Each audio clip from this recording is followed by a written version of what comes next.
انس بن نضر رضی اللہ تعالیٰ عنہ یہ چچا ہیں، انس بن مالک وہ بھتیجے ہیں۔ انس بن نضر رضی اللہ تعالیٰ عنہ کے بارے میں انس بن مالک رضی اللہ تعالیٰ عنہ بیان کرتے ہیں، کہتے ہیں کہ میرے چچا انس بن نضر رضی اللہ تعالیٰ عنہ غزوہ بدر میں آپ علیہ السلام کے ساتھ شریک نہ ہو سکے۔ ان کو بڑا رنج تھا، بڑی تکلیف تھی، بڑی پریشانی تھی کہ میں غزوہ بدر میں آپ علیہ السلام کے ساتھ شریک نہیں ہو سکا، بڑے پریشان تھے۔ پھر کہا اللہ کی قسم اگر غزوہ بدر کے بعد مجھے کسی اور جنگ میں، کسی اور غزوے میں، کسی اور لڑائی میں اللہ کے رسول صلی اللہ علیہ وسلم کے ساتھ مل کر کافروں کے خلاف جہاد کا موقع ملا تو پھر اللہ دیکھے گا کہ میں کیا کرتا ہوں۔ صرف اتنی بات کی اور کوئی بات نہیں کی۔ جب اگلا غزوہ آیا، غزوہ احد آیا، غزوہ احد میں حضرت انس بن نضر رضی اللہ تعالیٰ عنہ اپنے ہاتھ میں کھجوریں پکڑے ہوئے ہیں اور کھجوریں پکڑنے کی حالت میں کہتے ہیں کہ میں یہ کھجوریں کھا لوں پھر میں لڑائی کروں گا، لیکن کہتے ہیں میرے حضرت انس بن مالک فرماتے ہیں میرے چچا کے ذہن میں خیال آیا، میرے چچا نے یہ بات کہا کہ اگر میں نے کھجوریں کھائی تو پھر تو میں لیٹ ہو جاؤں گا، پھر میں غزوہ و جہاد سے لیٹ ہو جاؤں گا۔ وہ کھجوریں پھینک دیں اور میدان جہاد میں اتر گئے، میدان قتال میں اتر گئے۔ جب میدان جہاد میں، میدان قتال میں اترتے ہیں تو لڑائی کرتے ہوئے ان کو ایک صحابی ملتے ہیں، سعد بن معاذ رضی اللہ تعالیٰ عنہ۔ سعد بن معاذ رضی اللہ تعالیٰ عنہ ملے، بڑے پریشان تھے۔ کہا انس بن نضر رضی اللہ تعالیٰ عنہ نے سعد بن معاذ رضی اللہ تعالیٰ عنہ کو کہا اے سعد کیوں پریشان نظر آتے ہو؟ اللہ کی قسم میں غزوہ احد کے پار، غزوہ احد کی اگلی سائڈ سے جنت کی خوشبو کو پا رہا ہوں۔ پھر انس بن نضر رضی اللہ تعالیٰ نے لڑنا شروع کیا، ایسا لڑے کفار کی لائنیں لگا دی، کفار کو قتل کیا، پھر شہید ہو گئے۔ انس بن مالک رضی اللہ تعالیٰ فرماتے ہیں میرے چچا انس بن نضر رضی اللہ تعالیٰ عنہ کے جسم پر 80 سے زائد زخم آئے تھے، تلواروں کے، تیروں کے، برچھیوں کے 80 سے زائد زخم تھے۔ اور فرماتے ہیں کہ میری پھوپھی ربیہ بنت نضر رضی اللہ تعالیٰ عنہ وہ اپنے بھائی کو، میرے چچا کو نہیں پہچان سکی تھیں، انہوں نے پہچانا تھا تو ان کو ان کے ہاتھ کی انگلیوں سے، ہاتھ کے پوروں سے پہچانا تھا کہ یہ میرا بھائی ہے، ویسے ان کو علم نہیں ہو سکا تھا۔ اور انہی کے بارے میں اللہ رب العالمین نے سورہ احزاب کی یہ آیت نازل فرمائی من المؤمنین رجال صدقوا ما عاهدوا اللہ علیہ۔ کچھ لوگ ایسے ہیں کہ جنہوں نے اللہ سے وعدہ کیا اور انہوں نے اس وعدے کو پورا بھی کر دیا۔ فمنہم من قضی نحبہ، کچھ وہ ہیں جو پورا کر چکے ہیں، ومنہم من ینتظر، اور کچھ وہ ہیں جو انتظار کر رہے ہیں۔ تو صحابہ اکرام کے دل میں صدق تھا، صحابہ اکرام کے دل صاف تھے، اللہ کے لیے خالص تھے، تو ان کا اختتام بھی اچھا ہوتا رہا، ان کا حسن خاتمہ ہوا، زندگی کا اختتام، زندگی کا آخر، زندگی کا اینڈ بہت اچھا ہوا ان لوگوں کا۔ یہ 4 چیزیں ہو گئیں۔ پہلی چیز ایمان اور عقیدے کی درستی، دوسرے نمبر پر لا الہ الا اللہ کے ذکر میں مشغول رہنا، تیسرے نمبر پر تقوی، اور چوتھے نمبر پر صدق و صفا۔ جس بندے کے اندر صدق ہوتا ہے، سچائی ہوتی ہے، دل صاف ہوتا ہے، اس کا خاتمہ بھی اچھا ہوتا ہے۔ اور 5ویں نمبر پر ہے موت کو یاد رکھنا، موت کی تیاری کرنا۔ جو موت کو یاد رکھتا ہے، موت کی تیاری کرتا ہے، وہ کبھی بھی اللہ رب العالمین کی نافرمانی نہیں کرتا، وہ کبھی بھی اللہ رب العالمین کی نافرمانی نہیں کر سکتا۔ جو ہر وقت موت کی تیاری میں رہتا ہے، صحیح بخاری کے اندر حدیث ہے 6416 نمبر، حضرت عبداللہ ابن عمر رضی اللہ تعالیٰ عنہ فرماتے ہیں آپ علیہ السلام نے حضرت عبداللہ بن عمر کے کندھے کو پکڑا، کہا یا عبداللہ، اے اللہ کے بندے، کن فی الدنیا کانک غریب او عابر السبیل، کہ دنیا میں ایسے زندگی گزار جیسے تو مسافر ہے، جیسے تو اجنبی ہے۔ اور اس حدیث کے بعد سیدنا عبداللہ ابن عمر رضی اللہ تعالیٰ عنہما جب یہ حدیث بیان کیا کرتے تھے اور اپنی طرف سے کہا کرتے تھے اذا اصبحت فلا تنتظر المساء، جب صبح کر لو شام کا انتظار نہ کرو، واذا امسیت فلا تنتظر الصباح، جب شام ہو جائے صبح کا انتظار نہ کرو، یعنی ہر وقت موت کی تیاری میں رہو۔ اور حضرت علی رضی اللہ تعالیٰ عنہ صحیح بخاری میں ان کا فرمان موجود ہے، 6417 نمبر روایت، اس سے پہلے حضرت علی رضی اللہ تعالیٰ عنہ کا فرمان ہے، حضرت علی رضی اللہ تعالیٰ عنہ فرمایا کرتے تھے ارتحلت الدنیا مقبلہ ارتحلت الدنیا مدبرہ وارتحلت الآخرہ مقبلہ، وہ فرمایا کرتے تھے دنیا بڑی سپیڈ سے جا رہی ہے، آخرت بڑی جلدی سے آ رہی ہے، اور کہا کچھ لوگ ایسے ہیں جو دنیا کے چاہنے والے ہیں، کچھ لوگ ایسے ہیں جو آخرت کے چاہنے والے ہیں، فکونوا ابناء الآخرہ ولا تکونوا ابناء الدنیا۔ حضرت علی رضی اللہ تعالیٰ عنہ فرمایا کرتے تھے لوگو آخرت کے بن جاؤ، دنیا کے نہ بنو، دنیا کی پرواہ نہ کرو، آخرت کی پرواہ کرو۔ حضرت علی رضی اللہ تعالیٰ عنہ موت کی تیاری کی فکر لوگوں کو دلایا کرتے تھے، اور آپ علیہ الصلوۃ والسلام کی ایک حدیث ہے ترمذی کے اندر 2307 نمبر روایت ہے، آپ علیہ السلام نے فرمایا اکثروا ذکر حازم اللذات الموت، فرمایا کہ لذتیں توڑ دینے والی، لذتوں کو ختم کر دینے والی موت، اس کو زیادہ سے زیادہ یاد کیا کرو، موت کو کثرت کے ساتھ یاد کیا کرو۔ جو موت کو کثرت سے یاد کرتا ہے، جو موت کی یاد زیادہ رکھتا ہے، وہ شخص اپنے اختتام کو اچھا بنا لیتا ہے، وہ شخص اپنی زندگی کے آخر کو اچھا بنا لیتا ہے۔ موت کی تیاری کرو، لیکن ہمارے معاشرے میں ہے کیا؟ جب کسی مجلس میں صبح کے وقت یا شام کے وقت موت کا ذکر کیا جائے تو آگے سے جواب آتا ہے، ریاکشن ہوتا ہے، لوگ کہتے ہیں کہ یہ منحوس ہے، نحوست کی باتیں کرتا ہے کہ موت یاد دلا رہا ہے۔ آپ علیہ السلام کا حکم ہے موت کو کثرت کے ساتھ یاد کیا کرو، موت کو زیادہ سے زیادہ یاد کیا کرو تاکہ تمہارا اختتام اچھا ہو، اور اپنی زندگی کا اختتام جو بہتر کرنا چاہتا ہے وہ اپنی زندگی کے اندر استقامت پیدا کرے۔ استقامت، ان الذین قالوا ربنا اللہ ثم استقاموا تتنزل علیہم الملائکہ، جو استقامت اختیار کرتے ہیں، ڈٹ جاتے ہیں، ان پر اللہ کے فرشتوں کا نزول ہوتا ہے۔ لا خوف علیہم ولا هم يحزنون، موت کے وقت ان پر کوئی خوف نہیں ہوتا، ولا هم يحزنون، اور نہ ہی قیامت کے دن ان کو کسی قسم کا کوئی غم ہوگا، نہ خوف دنیا میں نہ آخرت میں کوئی غم۔ کس کو؟ جو استقامت اختیار کرتا ہے۔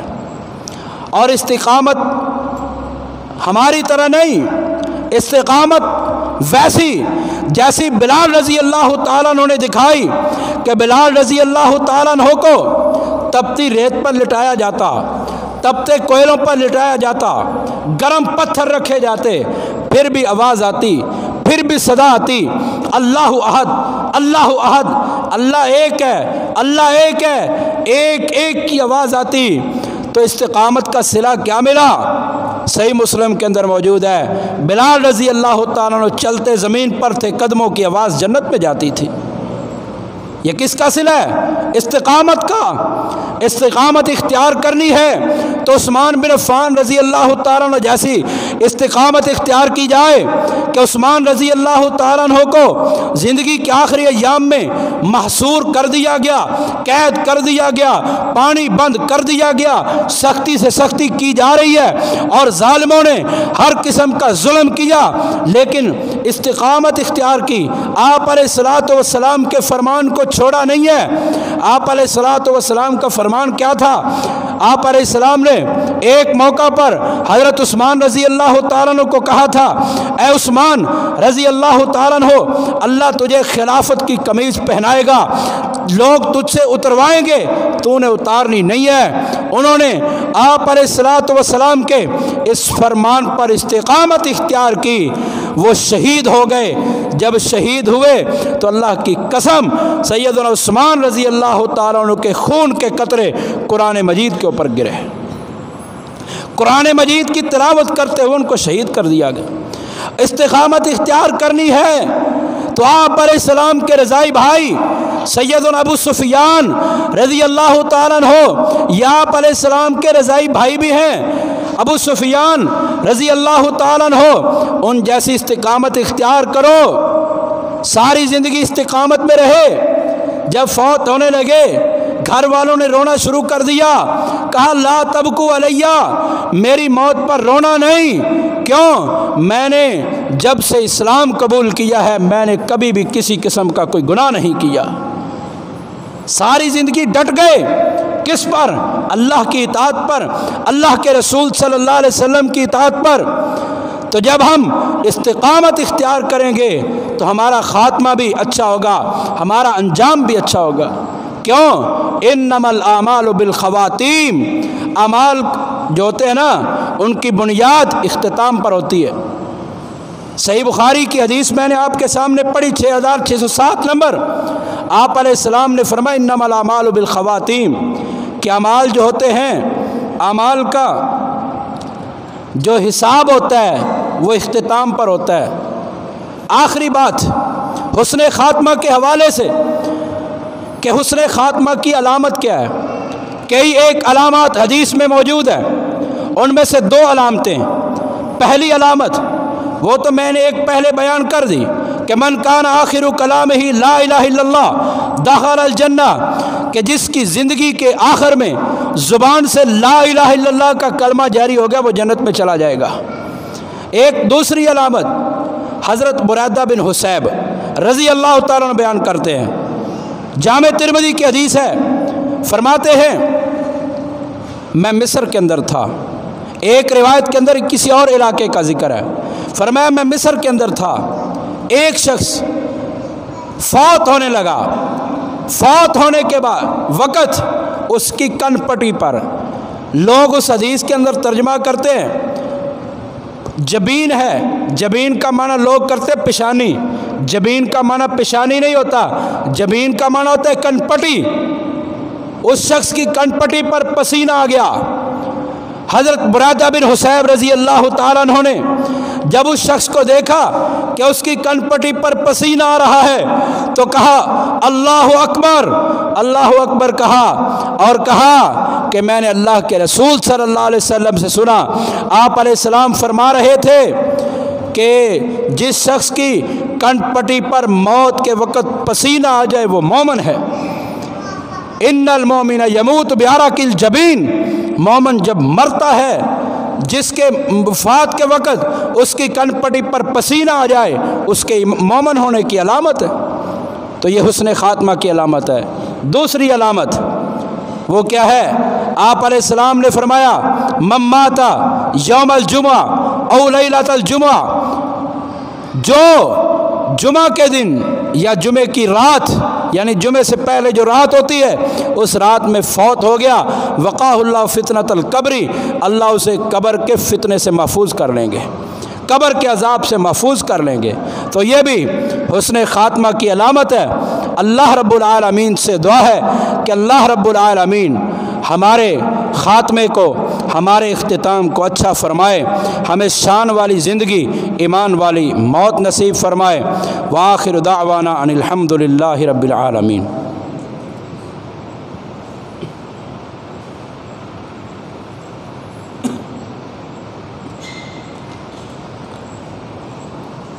الحمد للہ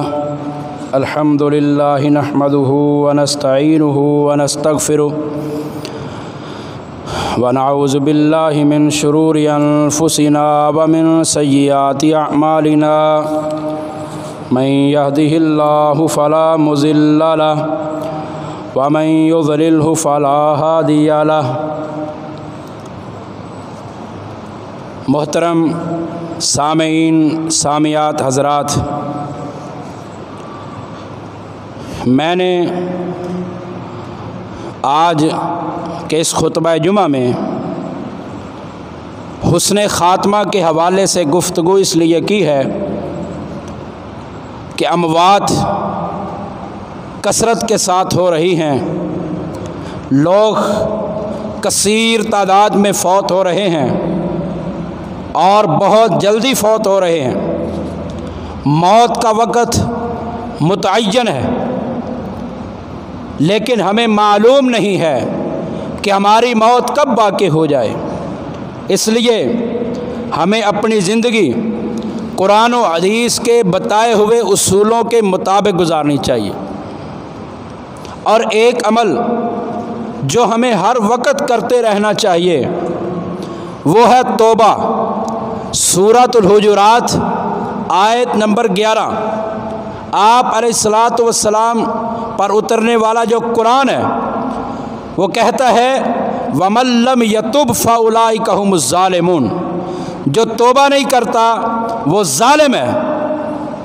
تو ہمیں اپنی زندگی کے اندر ہر وقت توبہ کرتے رہنا چاہیے، کوئی پتہ نہیں کہ کب موت آ جائے۔ تو توبہ ہوگی انشاءاللہ تعالی زندگی کا اختتام بھی اچھا ہوگا۔ توبہ کو اپنی زندگی کا معمول بنانا ہے، اور دوسری اپنے دل کے اندر تقوی پیدا کرنا ہے۔ تقوی کس چیز کو کہتے ہیں؟ ہر وہ چیز جس کے کرنے کا اللہ اور اللہ کے رسول صلی اللہ علیہ وسلم نے حکم دیا ہے اس کو کرنا، اور جس چیز سے اللہ اور اس کے رسول نے منع کیا ہے اس سے رک جانا، یہ تقوی ہے۔ اور تقوی جو ہے اس کی وجہ سے انسان ظاہری طور پر بھی باطنی طور پر بھی گناہوں سے بچتا ہے، چاہے وہ خلوت میں ہو چاہے وہ جلوت میں، لوگوں کے سامنے ہو تنہائی میں ہو، لوگوں میں موجود ہو، ہر وقت اس کے دل میں اللہ کا ڈر رہتا ہے۔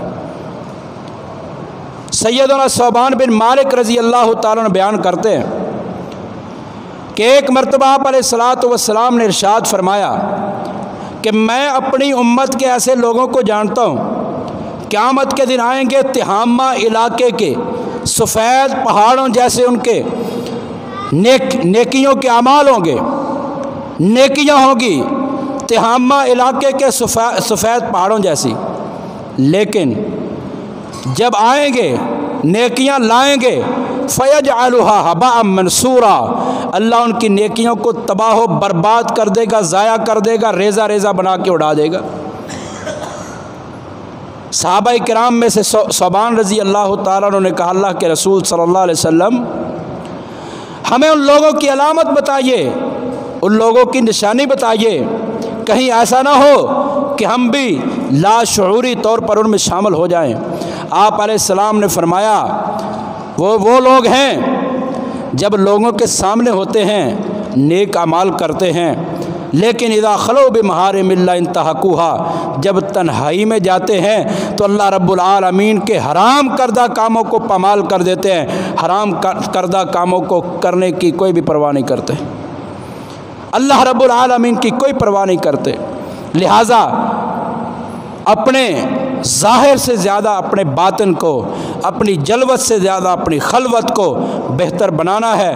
اللہ رب العالمین سے دعا ہے کہ اللہ رب العالمین ہمیں اپنی زندگی قرآن مجید اور حدیث رسول صلی اللہ علیہ وسلم کے بتائے ہوئے اصولوں کے مطابق گزارنے کی توفیق عطا فرمائے۔